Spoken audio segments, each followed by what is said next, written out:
Bonjour à tous. Gloire à Dieu ce matin. Nous bénissons le Seigneur pour ce matin, pour ce que le Seigneur a fait. La Bible dit que nous rendons gloire à Dieu pour la journée qu'il a faite. C'est dans Psaume 118.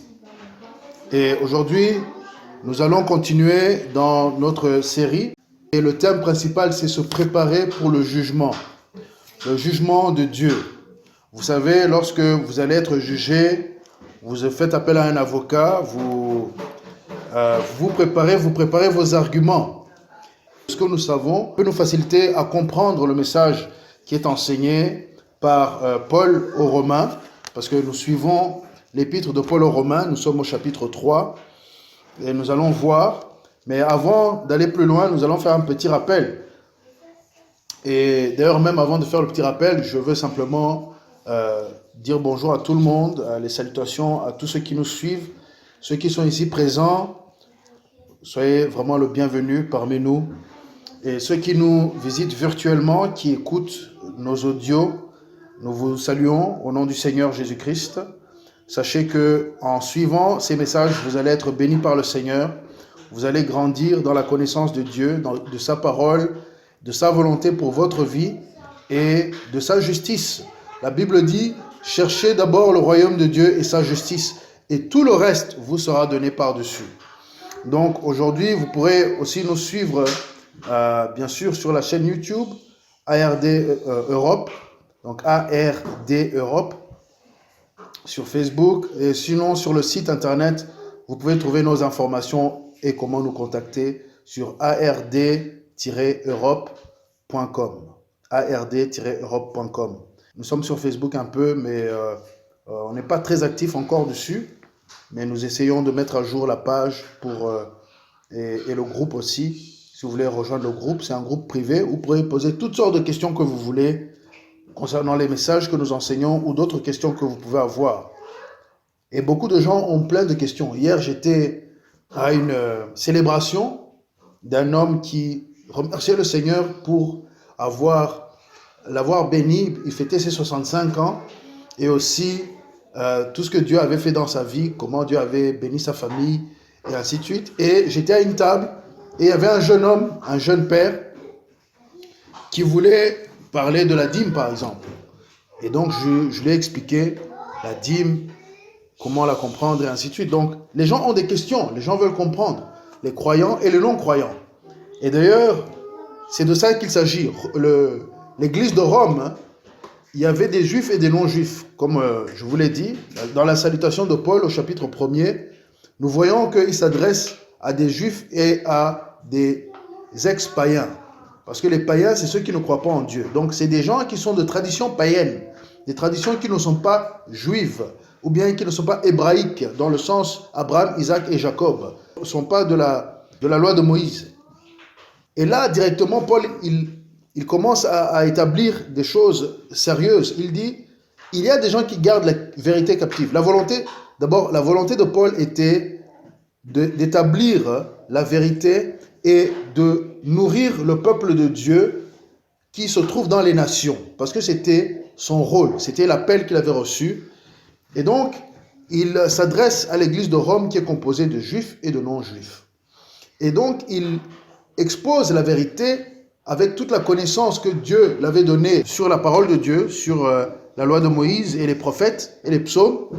Il expose aussi tout cela face à l'état des lieux de l'église à Rome, mais pas seulement, de l'église d'un point de vue général, le rapport de l'église à Dieu, le rapport des hommes à Dieu, le rapport des païens à Dieu et le rapport des juifs à Dieu.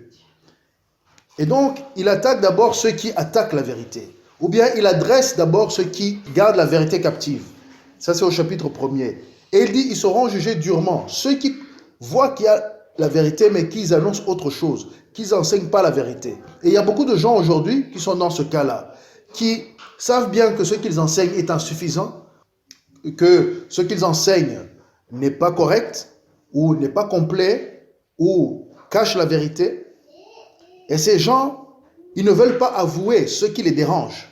On a parlé des chefs religieux, des enseignants religieux, il y avait les pharisiens, qui étaient contre Jésus, Jésus qui était la vérité incarnée. Eux, ils se battaient contre Jésus, ensuite ils se sont battus contre ses apôtres, ses disciples. Et aujourd'hui, il n'y a pas seulement les pharisiens, mais il y a des nouveaux pharisiens qui suivent la religion de la science et qui enseignent des faussetés et ils gardent la vérité captive. Ils voient bien que dans leur théorie, il y a des problèmes, mais ils ne veulent pas reconnaître que Dieu est créateur. Ils gardent la vérité captive. Toute personne qui ne reconnaît pas qu'il y a le Dieu créateur, le créateur de toutes choses, c'est une personne qui garde la vérité captive. Sur lui-même, mais peut-être dans son entourage, peut-être sur sa famille, ses enfants, ou alors ses étudiants, ou alors son peuple. Il y a des gouvernements qui ne reconnaissent pas que, voilà, Dieu est créateur. Et ils vont enseigner toutes sortes de choses qui empêchent les gens d'être dans la vérité. Et ceux-là, ils seront jugés durement à moins qu'ils se repentent. Il y a toujours la possibilité de se repentir. Ensuite, au chapitre 2, nous avons vu que Dieu ne fait pas de favoritisme. Dieu, il regarde tous, les juifs, les non-juifs, les gens dans les nations. Il les regarde tous de manière équivalente. Nous avons aussi vu que les juifs sont les aînés. Ils sont les premiers d'un point de vue accès à la vérité. Ils ont été premiers. Pourquoi? Parce que le peuple d'Israël a été créé par Dieu. Tous les peuples, au fait, ont été créés par Dieu. Les nations, les langues, c'est Dieu qui a donné les langues aux nations et qui a formé les nations. À cause des langues, à Babel, on l'a vu. Mais les nations, c'était un jugement à cause de leur endurcissement. Ils voulaient se rebeller à Babel et donc Dieu les a dispersés. Mais dans la dispersion, il a prévu un peuple pour lui-même, un peuple qui était supposé le servir et exposer la vérité à l'humanité. Et c'était dans le plan du salut de Dieu que Israël amène les nations, toutes les nations du monde, à Dieu. C'était le moyen que Dieu a créé. Ensuite, nous voyons, et c'est ce que nous allons voir aujourd'hui, que même si les Hébreux étaient en premier à avoir accès à la vérité, ils étaient premiers-nés dans le sens d'avoir accès à la vérité, ça n'empêche pas qu'ils étaient coupables. Donc les Juifs, du moins ceux qui restaient du peuple d'Israël, parce que Israël avait été divisé en deux, il y avait le royaume du sud, il y avait Juda, Benjamin et une partie de Lévi, et puis il y avait les autres tribus du nord dans le royaume d'Israël, qui étaient menées par Éphraïm, mais qui avaient été dispersées dans les nations déjà. Et donc il restait la tribu de Juda, d'où vient Jésus-Christ. Et eux aussi, ils n'avaient pas suivi la loi de Moïse tout à fait. C'est-à-dire, ce n'était pas suffisant. Et c'est pour ça que Jésus a été envoyé. C'était le plan de Dieu depuis le départ, parce que la Bible dit que c'est l'agneau de Dieu immolé depuis la fondation du monde. Et c'est-à-dire que c'était la solution. Et donc, c'est ce que nous allons voir maintenant, les arguments. Parce que vous savez, lorsqu'il y a jugement, ça veut dire qu'il y a un tribunal. Et lorsqu'il y a un tribunal, ça veut dire qu'il y a des argumentations, il y a une plaidoirie. Et donc, c'est ce qui se passe. Le Saint-Esprit inspire Paul à écrire les arguments fondamentaux, les grands arguments que les hommes peuvent apporter. Et nous allons lire tout le chapitre d'abord, et ensuite nous allons aller dedans pour exposer les points importants. Romains chapitre 3. Nous allons lire peut-être juste un passage d'avant. Mais le juif, c'est celui qu'il est intérieurement, et la circoncision, c'est celle du cœur, selon l'esprit et non selon la lettre. La louange de ce juif ne vient pas des hommes, mais de Dieu. C'est chapitre 2, verset 29. Maintenant, chapitre 3. Quel est donc l'avantage des juifs, ou quelle est l'utilité de la circoncision? Il est grand de toute manière, et tout d'abord en ce que les oracles de Dieu leur ont été confiés. Et quoi? Si quelques-uns n'ont pas cru, leur incrédulité annulera-t-elle la fidélité de Dieu? Loin de là. Que Dieu, au contraire, soit reconnu pour vrai, et tout homme pour menteur, selon qu'il est écrit, afin que tu sois trouvé juste dans tes paroles, et que tu triomphes lorsqu'on te juge. Mais si notre justice établit la justice de Dieu, que dirons-nous? Dieu est-il injuste quand il déchaîne sa colère? Je parle à la manière des hommes. Loin de là. Autrement, comment Dieu jugera-t-il le monde? Et si par mon mensonge, la vérité de Dieu éclate davantage pour sa gloire, pourquoi suis-je moi-même encore jugé comme pécheur? Et pourquoi ne ferions-nous pas le mal, afin qu'il nous en arrive du bien, comme quelques-uns qui nous calomnient prétendent que nous le disons. La condamnation de ces gens est juste. Quoi donc? Sommes-nous plus excellents? Nullement. Car nous avons déjà prouvé que tous, juifs et grecs, sont sous l'empire du péché. Si vous lisez grec, autant lire le pays dont vous êtes, africain, asiatique, américain, européen, vous tous qui n'êtes pas juifs et qui n'avez pas accès à la loi de Moïse, en tout cas dans vos traditions, car nous avons déjà prouvé que tous, juifs et grecs, sont sous l'empire du péché. Selon qu'il est écrit, il n'y a pas de juste, pas même un seul. Nul n'est intelligent, nul ne cherche Dieu. Tous sont égarés, tous sont pervertis. Il n'en est aucun qui fasse le bien, pas même un seul. Leur gosier est un sépulcre ouvert. Ils se servent de leur langue pour tromper. Ils ont sous leurs lèvres un venin d'aspic. Leur bouche est pleine de malédiction et d'amertume. Ils ont les pieds légers pour répandre le sang. La destruction et le malheur sont sur leur route. Ils ne connaissent pas le chemin de la paix. La crainte de Dieu n'est pas devant leurs yeux. Or, nous savons que tout ce que dit la loi, elle le dit à ceux qui sont sous la loi, afin que toute bouche soit fermée et que tout le monde soit reconnu coupable devant Dieu. Car personne ne sera justifié devant lui par les œuvres de la loi, puisque c'est par la loi que vient la connaissance du péché. Mais maintenant, sans la loi, est manifestée la justice de Dieu, à laquelle rendent témoignage la loi et les prophètes. Justice de Dieu par la foi en Jésus-Christ, par tous ceux qui croient. Il n'y a point de distinction. Car tous ont péché et sont privés de la gloire de Dieu. Et ils sont gratuitement justifiés par sa grâce, par le moyen de la rédemption qui est en Jésus-Christ. C'est lui que Dieu a destiné à être, par son sang, pour ceux qui croiraient, victime propitiatoire, afin de montrer sa justice, parce qu'il avait laissé impunis les péchés commis auparavant au temps de sa patience. Il montre ainsi sa justice dans le temps présent, de manière à être juste tout en justifiant celui qui a la foi en Jésus. Où donc est le sujet de se glorifier? Il est exclu. Par quelle loi? Par la loi des œuvres? Non, mais par la loi de la foi. Car nous pensons que l'homme est justifié par la foi sans les œuvres de la loi. Ou bien Dieu est-il seulement le Dieu des Juifs? Ne l'est-il pas aussi des païens? Oui, il est aussi des païens. Puisqu'il y a un seul Dieu qui justifiera par la foi les circoncis et par la foi les incirconcis. Annulons-nous donc la loi par la foi? Loin de là. Au contraire, nous confirmons la loi. Amen. Voilà, les chapitres dans l'Épître aux Romains, ils sont remplis d'informations et d'un raisonnement logique, systématique. C'est une argumentation digne d'un tribunal. Nous sommes là et Paul, inspiré par le Saint-Esprit, il démonte petit à petit tous les arguments que les hommes apportent.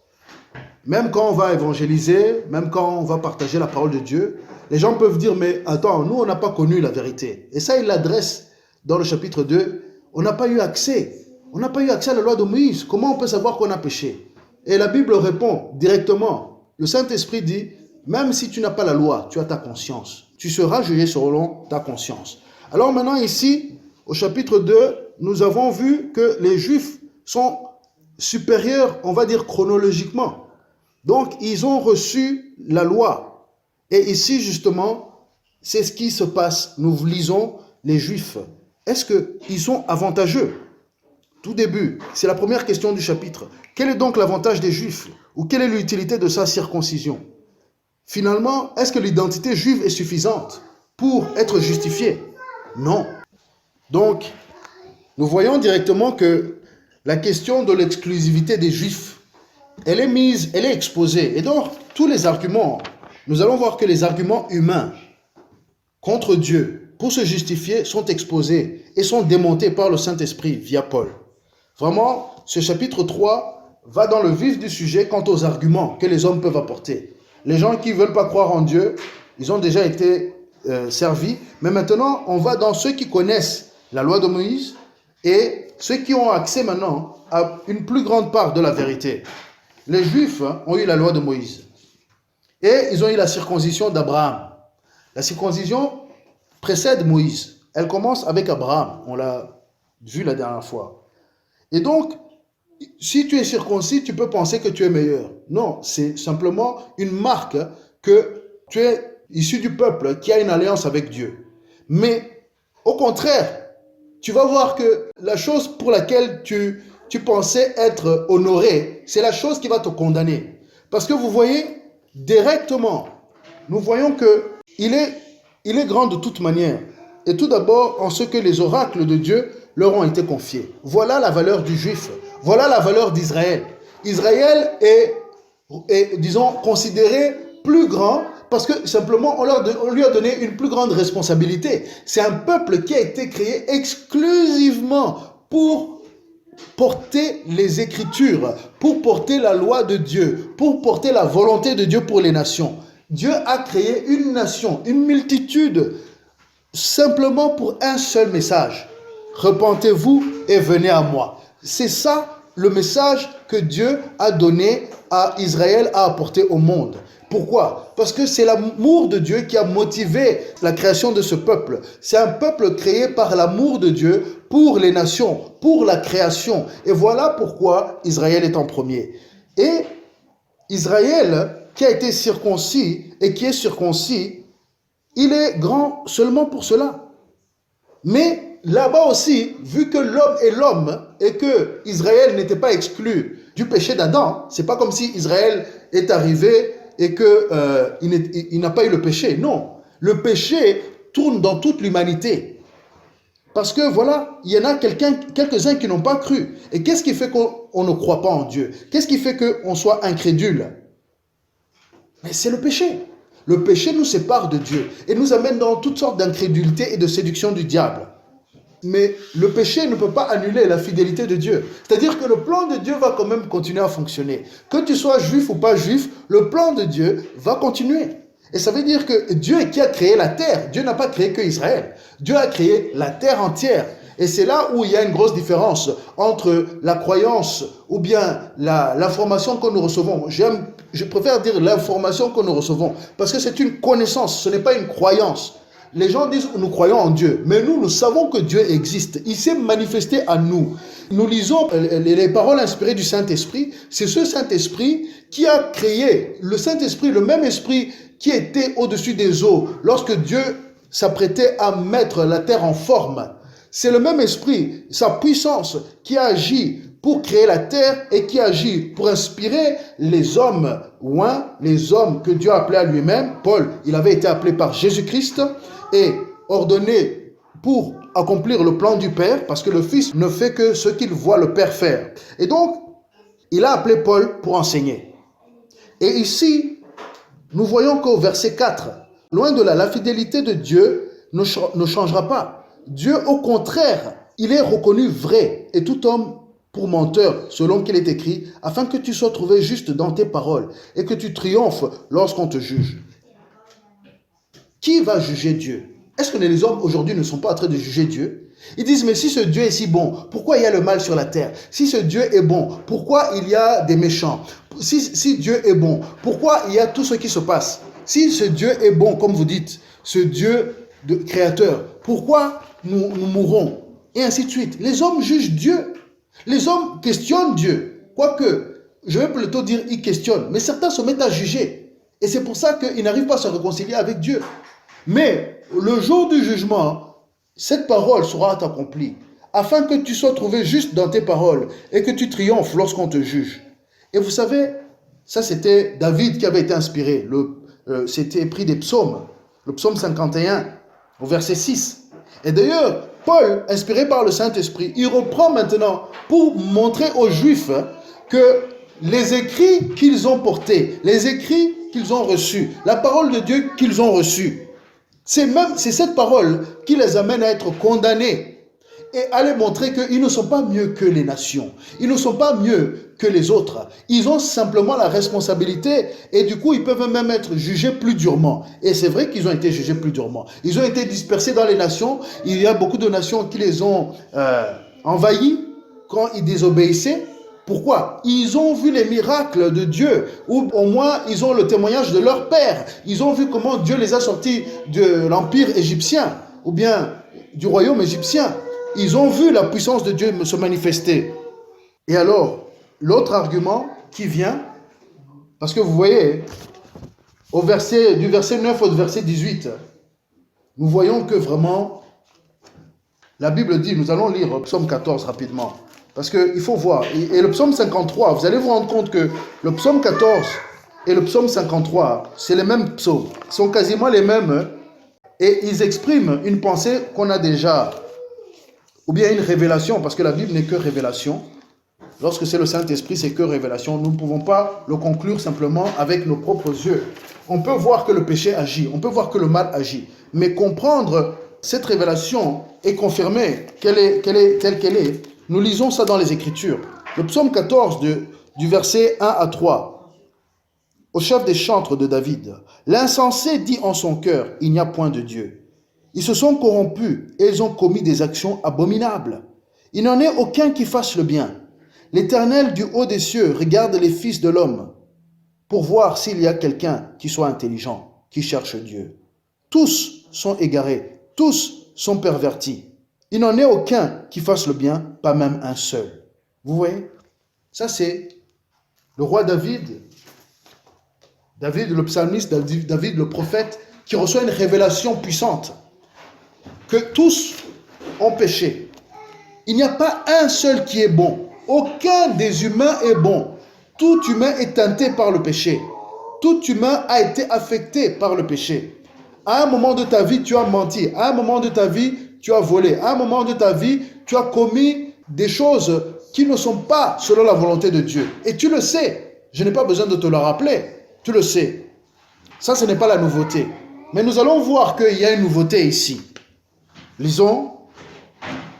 Parce que du psaume, donc, vous allez voir, hein, vous pouvez lire aussi le psaume 5, 10, le psaume 140, verset 4, le psaume 10, verset 7, Ésaïe 59, versets 7 et 8, psaume 36, 2. Voici les psaumes que est en train de citer, les passages que cite l'apôtre Paul, inspiré par le Saint-Esprit.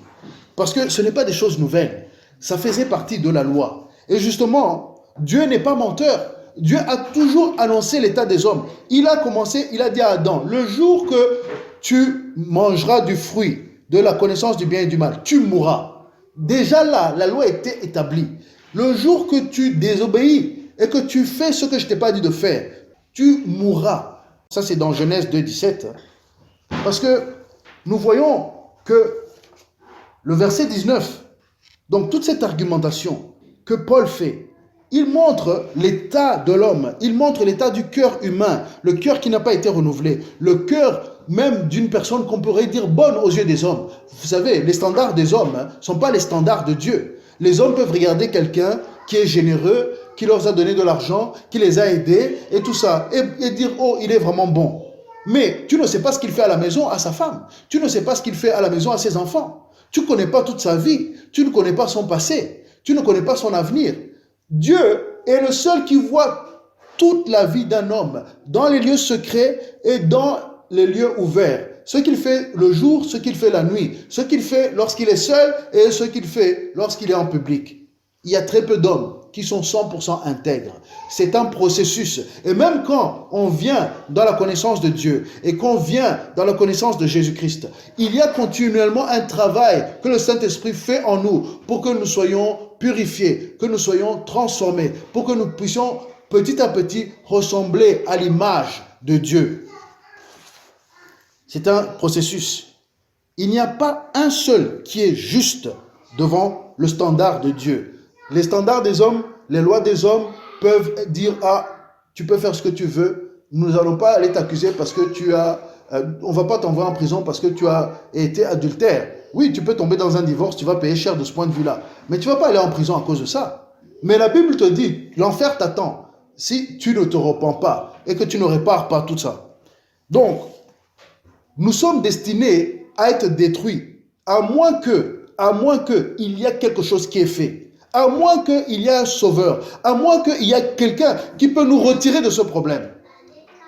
Au verset 19, nous voyons que toute cette argumentation, le fait qu'il n'y a pas de crainte de Dieu dans les yeux des hommes, verset 18, il n'y a pas de crainte de Dieu. Les gens ne craignent pas Dieu. Parce que quand on craint Dieu, on fait attention. On essaie de se limiter. On essaie de ne pas faire le péché. Même si on craint Dieu, on fait quand même le péché. On s'énerve et on dit des choses qu'on ne devrait pas dire. Mais beaucoup d'hommes n'ont pas la crainte de Dieu. Ils défient Dieu. Nimrod, le premier empereur, c'est ça. Il ne craignait pas Dieu. Il voulait défier Dieu. Il voulait amener les hommes à construire cette tour. Et cela a amené la colère de Dieu. Les autres, avant lui, c'était ceux qui étaient contre la parole que Noé, l'évangile que Noé amenait. Personne n'a cru en Noé. Et Dieu savait qu'ils allaient s'endurcir. Mais Noé, qui avait reçu l'enseignement de ses pères, qui l'avaient précédé et qui était mort, depuis Adam jusqu'à le père de Noé, y compris Enoch. Enoch, lui, il a été enlevé par Dieu. Donc, allez dans la Genèse, vous allez lire tout ça. Mais beaucoup se sont rebellés. Et ils se sont rebellés au point où Dieu il a dit non, ceux-là, ils ne peuvent pas revenir. Et d'ailleurs, je vais le prouver. Je vais demander à Noé de construire le bateau. Et il va bien sûr prêcher la parole, comme un bon prophète. Il va annoncer, la pluie va venir, qui va détruire tout. Aujourd'hui, nous sommes ici en Europe, nous pouvons comprendre la puissance destructive de la pluie. La pluie et les eaux peuvent détruire beaucoup. Et d'ailleurs, nous continuons à prier pour ceux qui ont perdu des membres de leur famille, des gens qui ont souffert par les petits déluges que nous voyons. Mais imaginez un déluge qui continue. Là, c'est les pluies que nous avons vues. C'est des pluies de 2-3 jours, peut-être de 3 heures d'affilée, et puis une pause, et puis encore 2 heures d'affilée. Ça remplit les rivières, et les rivières détruisent les villages, détruisent des ponts, détruisent des voitures, détruisent toutes sortes de choses. Ça, c'est des petites pluies comparées à ce qu'il y a eu dans le déluge. Le déluge a changé la face de la terre.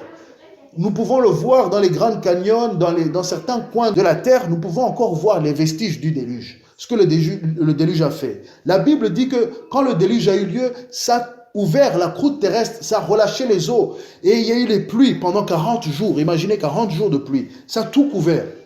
Donc, on ne peut pas fonctionner correctement si on n'a pas la crainte de Dieu. Si la crainte de Dieu n'est pas devant nos yeux, nous sommes en danger. Et d'ailleurs, au verset 19, que je pourrais dire, s'il y a quelque chose à retenir pour toute cette première partie.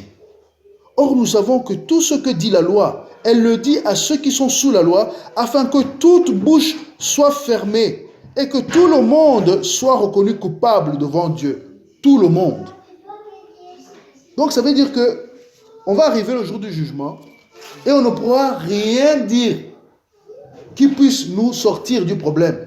Il y a un monsieur, Richard Dawkins, qui était un scientifique, qui dit que non, le monde n'a pas été créé, n'a pas été créé par un créateur. Il dit, si j'arrive devant Dieu, je vais dire il n'y avait pas assez de preuves. C'est ce qu'il a dit. Il va dire il n'y avait pas assez de preuves.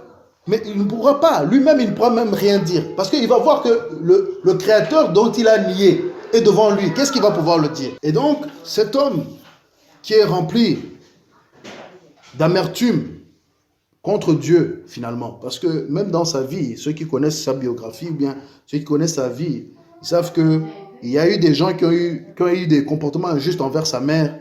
Et apparemment, il y avait un prêtre. Bref, vous pourrez trouver son histoire.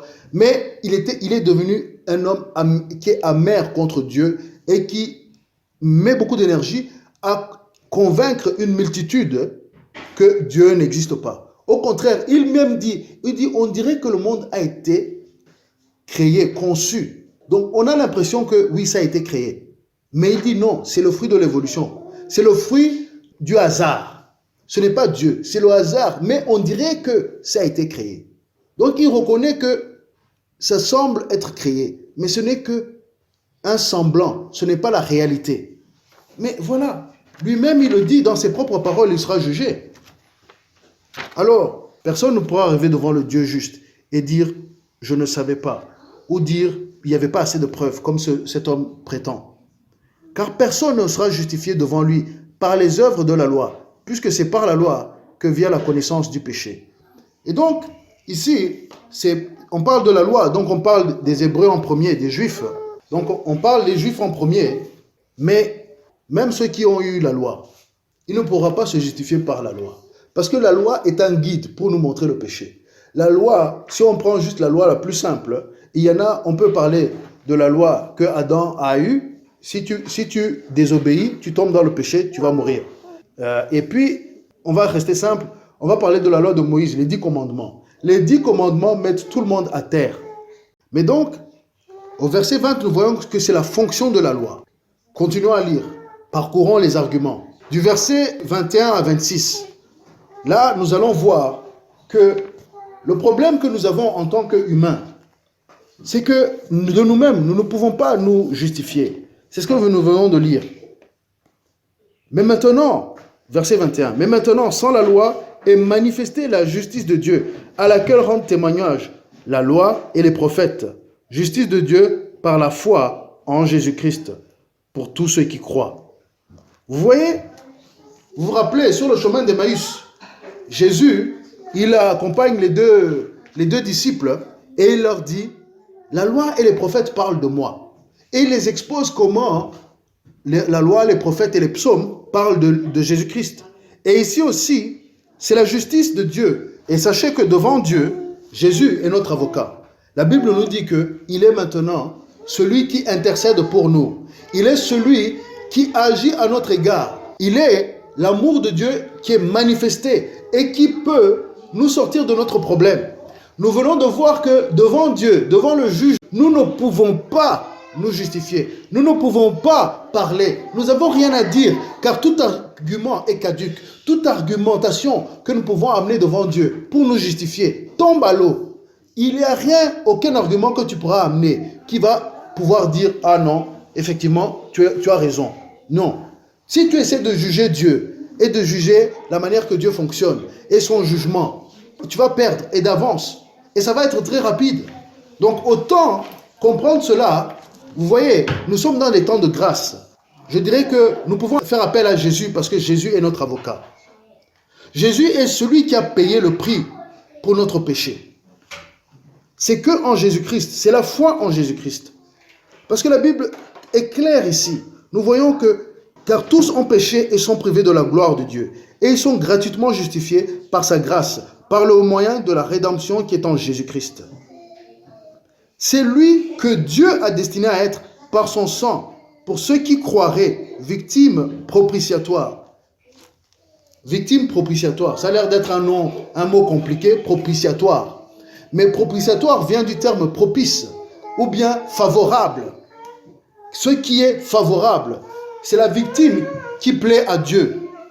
C'est la victime que Dieu peut accepter. Et ça, ce n'est pas un concept seulement hébreu. C'est un concept qui est mondial. Dans beaucoup de religions, les gens essaient de faire toutes sortes de rituels, toutes sortes de sacrifices pour apaiser les dieux. Ce terme d'apaiser les dieux, on peut le retrouver un peu partout. Il y a toutes sortes de sacrifices et le sang doit couler un peu partout. Même chez les sorciers, partout. Parce que c'est un concept qui était là depuis Adam et Ève.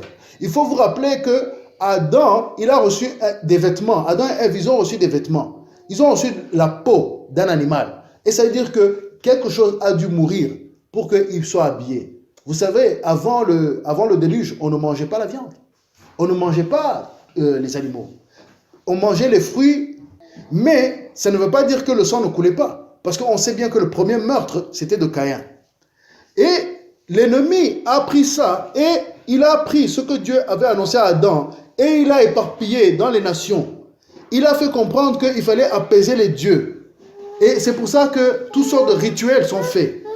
Le royaume du diable, l'empire du péché, le royaume des ténèbres ne fait que copier, mais pour dévier. Il ne fait que copier ce que Dieu fait, mais pour dévier. Donc le royaume du diable ne fait que reprendre les thèmes de Dieu, mais il les pervertit. Et il pervertit l'homme avec. Et c'est pour ça que beaucoup, tu vas chez un sorcier, dans certains coins du monde, on va te dire il faut amener un poulet, il faut amener une chèvre, il faut amener ceci ou cela. Ça vient de quelque part. Ce n'est pas original. Ceux qui prient les serpents, ça vient de quelque part. Ils ont repris ce que Moïse a été instruit de faire, le serpent dans le désert. Ceux qui font le vaudou, c'est ceux qui ont copié ce qui s'est passé avec Aaron. Ce n'était pas de Dieu par contre ça. Mais l'ennemi, il récupère tout. L'ennemi n'invente rien. Il ne fait que pervertir ce que Dieu a fait. Et c'est ça qu'il a fait d'abord avec l'homme, c'est ce qu'il essaie de faire avec les animaux, et il incite les hommes, avec leur intelligence, à pervertir tout ce que Dieu a créé. Aujourd'hui, encore plus, vu que la connaissance a augmenté, la perversion aussi augmente. Les choses abominables augmentent. Les choses qui déplaisent à Dieu augmentent. Mais aussi, Dieu, il a prévu une solution. Jésus-Christ, la solution des hommes.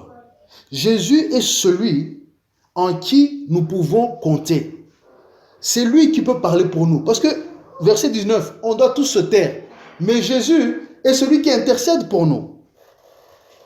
Et justement, c'est celui qui est la victime. Pourquoi? C'est la victime que Dieu lui-même a choisie. C'est la victime qui est venue sur la terre, venue du ciel. Nous avons vu aujourd'hui ce matin à la Sainte Seine que Jésus est venu du ciel, le pain du ciel. Lorsqu'on mange ce pain, nous avons la vie éternelle. Lorsqu'on boit le sang de Jésus, nous avons la vie éternelle.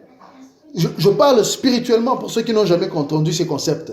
Nous mangeons le corps de Christ, nous buvons le sang de Christ, parce que c'est une nourriture spirituelle qui nous donne la vie éternelle, parce que c'est un acte qui confirme notre foi en lui. C'est lui que Dieu a destiné à être. Par son sang, pour ceux qui croiraient, victime propitiatoire, donc une victime agréable à Dieu, afin de montrer sa justice, parce qu'il avait laissé impunis les péchés commis auparavant au temps de sa patience. Avant Jésus, Dieu n'a pas puni les hommes complètement comme il voulait le faire. Après le déluge, quand il a détruit l'humanité, à part la famille de Noé, il a mis l'arc-en-ciel. Et hier, j'étais dans la voiture avec un ami et nous avons vu l'arc-en-ciel. Même si aujourd'hui, certains groupes veulent se récupérer l'arc-en-ciel, le sens original de l'arc-en-ciel et le sens éternel de l'arc-en-ciel, c'est la bonté de Dieu et la promesse que Dieu ne détruira plus l'humanité entière en utilisant de l'eau. Lorsque nous voyons l'arc-en-ciel, c'est très beau. C'est une promesse que Dieu a instruite et qu'il a dit à Noé, « Je ne détruirai plus la terre entière. » Dieu a dit cela. Et voilà le sens original et le sens présent de l'arc-en-ciel. Toute autre manipulation que l'ennemi séduit les hommes à utiliser l'arc-en-ciel pour, c'est faux et je dirais que ça va brûler lorsque le Seigneur va tout nettoyer par le feu. Mais le sens original restera. Lorsque vous voyez l'arc-en-ciel, remerciez Dieu qu'il ne détruit pas tout avec l'eau, parce qu'il l'a déjà fait. Et c'était le temps de sa patience, entre Noé jusqu'à Jésus-Christ. C'était le temps de la patience de Dieu. Dieu n'a pas détruit les nations, il les a laissés vivre, il les a laissés faire. Il a laissé les Babyloniens, il a laissé les Égyptiens, il a laissé les Romains, il a laissé les Assyriens, il a laissé les Perses, les Grecs, il les a laissés vivre. Mais sa loi n'a pas changé. Et c'est pour ça que tous ces royaumes ont fini par mourir. Parce que ces royaumes n'ont pas suivi la loi de Dieu. Ces royaumes n'ont pas exercé la volonté de Dieu complète. Même quand ils faisaient en partie la volonté de Dieu, c'était presque comme par accident aux yeux des hommes. C'était dans le plan de Dieu, mais eux-mêmes ne pouvaient pas se justifier. Beaucoup, même Hitler, il n'y a pas longtemps, il y a moins de 100 ans, Hitler voulait créer un royaume de 1000 ans, un empire de 1000 ans, mais il n'a même pas pu faire 30 ans. D'autres ont duré plus longtemps, les Romains ont duré plus longtemps. Parce que les Romains, même s'ils étaient féroces et durs, ils ne voulaient pas exterminer des peuples entiers. Ils voulaient les assujettir et les contrôler et faire leur société à leur image.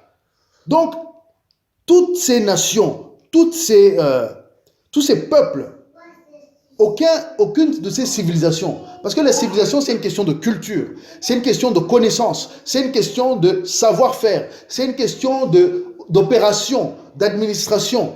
C'est ça qui crée une civilisation et un empire. Mais la vraie civilisation et le véritable empire qui va rester, c'est l'empire de Dieu ou bien le royaume de Dieu. Parce que c'est un royaume excellent où il n'y a pas de corruption, où aucun homme qui est corrompu ne peut avoir accès. Et cela, Jésus est venu l'installer. Il est venu mettre en place son royaume sur la terre en changeant d'abord ceux qui vont gérer son royaume. Il vient et il est en train de recruter, il est en train de prendre des personnes qui vont rentrer dans son royaume et qui vont agir dans son royaume. Et d'ailleurs, nous agissons déjà dans son royaume. C'est pour ça que nous pouvons être appelés ambassadeurs de Christ ou ambassadeurs du royaume de Dieu. L'objectif, c'est de répandre la culture du royaume de Dieu, la connaissance de la vérité divine, la connaissance de la volonté de Dieu, la connaissance de la vérité. C'est cela que nous sommes appelés à faire. Mais avant cela, Dieu était patient. Dieu est encore patient. Mais le temps de sa patience, elle était plus grande dans l'Ancien Testament parce qu'il n'y avait pas encore de solution ultime au péché. Il y avait les sacrifices des animaux, mais ça ne couvrait pas. Chaque année, Israël, il fallait qu'il répète les choses là. Donc ces rituels, ces sacrifices, toutes ces fêtes qu'il faisait, jusqu'à que Jésus-Christ est venu. Jésus-Christ est là et il agit. Et ce qu'il fait est éternel. C'est un travail éternel pour les temps passés, présents et à venir. Avançons. Donc, il montre ainsi sa justice dans le temps présent, de manière à être juste tout en justifiant celui qui a la foi en Jésus. Donc, en Jésus-Christ, Dieu accomplit deux choses. Il règle le problème du péché, il montre que sa justice et sa loi est parfaite, et en même temps, il donne une occasion à tous ceux qui croient en Jésus et les actes que Jésus a faits, c'est-à-dire être la victime, de mourir et de ressusciter. Il leur donne une justification. Il les permet de participer au royaume de Dieu, d'en faire partie et d'avoir la vie éternelle en lui. Au verset 27, où donc est le sujet de se glorifier? Il est exclu. Automatiquement, vous comprenez. Vous ne pouvez rien faire pour dire je suis juste. Vous ne pouvez pas le faire. Vous ne pouvez pas le dire. Vous ne pouvez pas arriver devant Dieu et vous dites je me justifie moi-même. Non, Dieu va te rire au nez. Enfin, il ne va pas te rire au nez. Simplement, tu vas être exclu. Ta conscience va t'accuser comme nous l'avons vu la dernière fois. Ta conscience va t'accuser. Tes actes vont t'accuser. Tes propres paroles vont t'accuser. Parce que, vous savez, même si aujourd'hui il y a la notion de Big Brother, le fait que les machines nous enregistrent un peu partout, nous sommes surveillés à outrance, au-delà de ce que nous pouvons savoir, Dieu, lui, il a aussi les anges qui enregistrent tout. Dieu, le jour du jugement, il va te montrer la vidéo de ta vie. Et si tu n'as pas eu Jésus-Christ dans ta vie, si tu n'as pas reconnu l'amour de Dieu, tu n'as pas reconnu la compassion de Dieu, tu n'as pas reconnu la bonté de Dieu en ce qu'il a fait en Jésus-Christ, mais tu vas être accusé et tu vas être coupable. Le seul moyen de ne pas être coupable, c'est Jésus-Christ. Parce que Jésus est la victime. Il a dit, j'ai pris, il est l'avocat, il devient notre avocat. Jésus est celui qui va dire, toi ou toi, celui-là, il est exclu. Il est à moi. J'ai payé et il a cru dans le paiement que j'ai fait. Voici la loi de la foi. Nous disons que, au verset 27 et 28, c'est la loi de la foi. Par quelle loi? Par la foi des œuvres? Non, mais par la loi de la foi. Car nous pensons que l'homme est justifié par la foi sans les œuvres de la loi. Donc il n'y a rien. Même celui qui avait la loi, il n'y a rien qu'il puisse faire pour se justifier. Il n'y a rien qu'il puisse faire pour dire je suis innocent ou bien pour être innocenté. Et d'ailleurs, ce n'est pas seulement pour les Juifs. Parce que si c'était que par la loi, ça serait que pour les Juifs. Mais Dieu, il est le créateur de tous. Et justement, c'est pour tout le monde.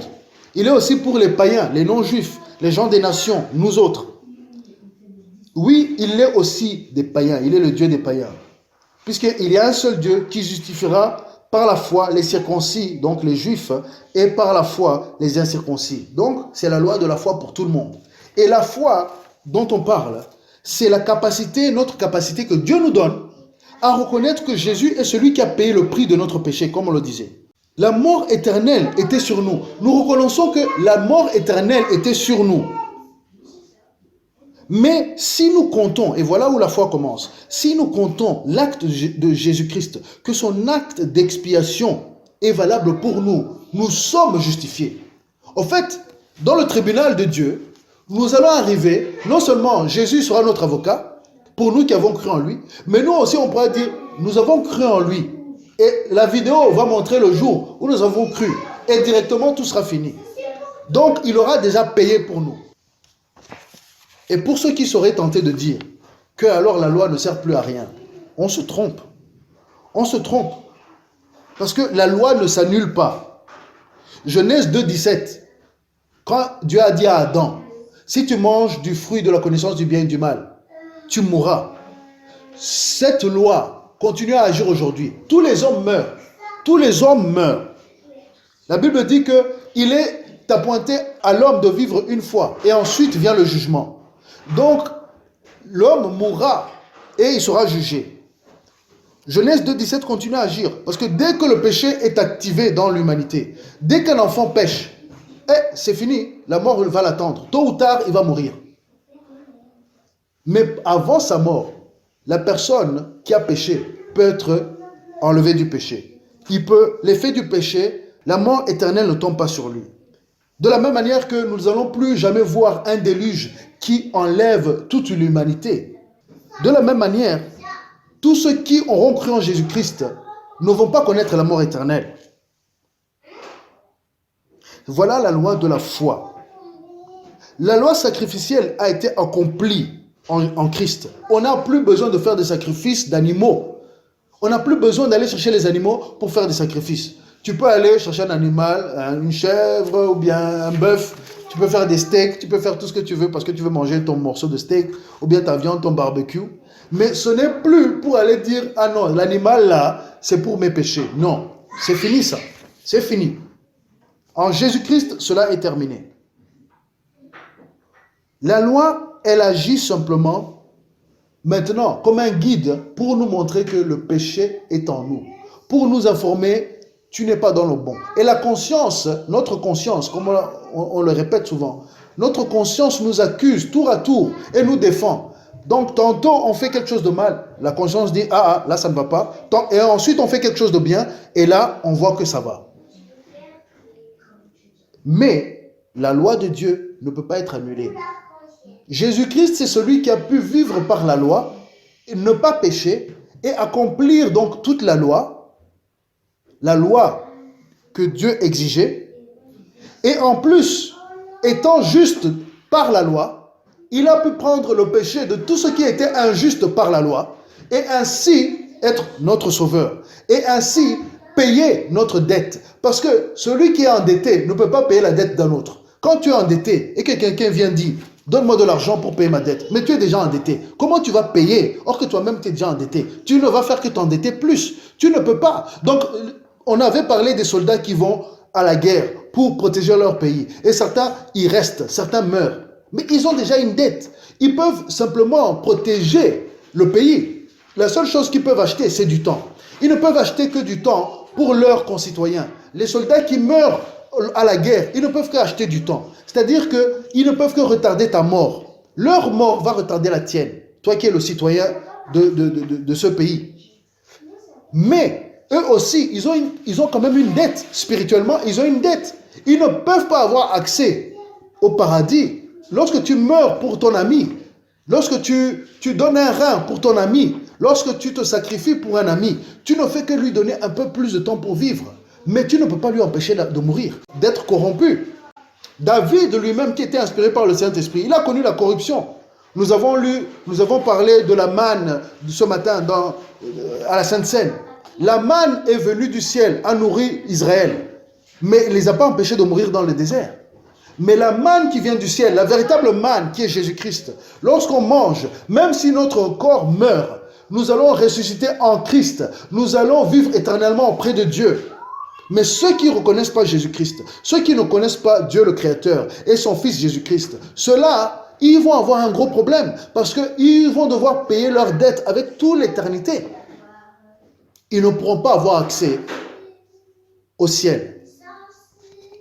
Et ça semble dur, mais il faut dire les choses telles qu'elles sont, afin que l'amour de Dieu puisse agir en nous, afin que nous puissions savoir notre état et afin que nous puissions vraiment recevoir le salut, afin que nous ne soyons pas dans la confusion, afin que nous ne soyons pas ignorants de la vérité. Parce que lorsque nous ignorons la vérité, nous mourrons, que ce soit un juif ou un non-juif. Dieu ne se contredit pas. Mais il agit avec sagesse et il a créé un chemin étroit pour le salut des hommes. Et ce chemin, c'est Jésus-Christ. Et en cela, il a accompli sa parole et il a exercé sa justice. Et en même temps, il a créé un chemin pour nous. Vraiment, il a créé une voie pour que nous puissions être sauvés. Alors, allons rapidement dans Hébreux, au chapitre 3. La Bible te dit que face à cette information, face à cela, qu'est-ce que tu peux faire? Face à cette information, face à ces enseignements que Paul donne aux Romains, mais qu'il te donne à toi aujourd'hui, par ma prédication, qu'est-ce que tu peux faire? La Bible dit, donc Hébreux chapitre 3 et verset 7, c'est pourquoi, selon ce que dit le Saint-Esprit, aujourd'hui, si vous entendez sa voix, n'endurcissez pas vos cœurs comme lors de la révolte, au jour de la tentation, dans le désert. Donc, lorsque Israël a entendu la voix de Dieu, ils se sont endurcis, ils ont eu peur. Aujourd'hui, ce n'est pas le moment d'avoir peur. Il ne faut pas avoir la peur qui t'éloigne de Dieu. Il faut avoir la crainte de Dieu qui te rapproche de lui. Reconnaître son amour, sa grande bonté. Il aurait pu tous nous anéantir, mais il a envoyé son Fils Jésus-Christ. Il a envoyé vraiment cette solution. Et sachez que, voilà, aucune religion, ce n'est pas nos œuvres. La Bible dit, ce n'est pas les œuvres de la loi. Ce n'est pas les œuvres de ta religion qui vont te justifier. Ce n'est pas les œuvres de des multiples prières qui vont te justifier. Non, c'est que accepter le don de Dieu, ce Jésus-Christ que nous prêchons. C'est Jésus-Christ vraiment. Il est exclusif. Il n'y a pas un autre qui est mort pour toi. Il n'y a pas un autre qui a pris ton péché, qui a absorbé ton péché et qui l'a rendu nul sur ta vie. Tu mourras parce que la loi de Dieu continue à agir, physiquement seulement, mais tu auras la vie éternelle. Tu auras la vie après la vie. Ton esprit, ton âme va continuer à vivre maintenant dans la présence de Dieu, dans la gloire de Dieu, parce que Jésus a ouvert le chemin pour toi. Aujourd'hui, si tu entends sa voix, si tu entends la voix du Saint-Esprit qui te dit, cet homme qui est en train de te parler en ce moment, il est en train de dire la vérité.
La religion ne peut que t'enorgueillir. Demandez les pharisiens. Ils étaient remplis d'orgueil.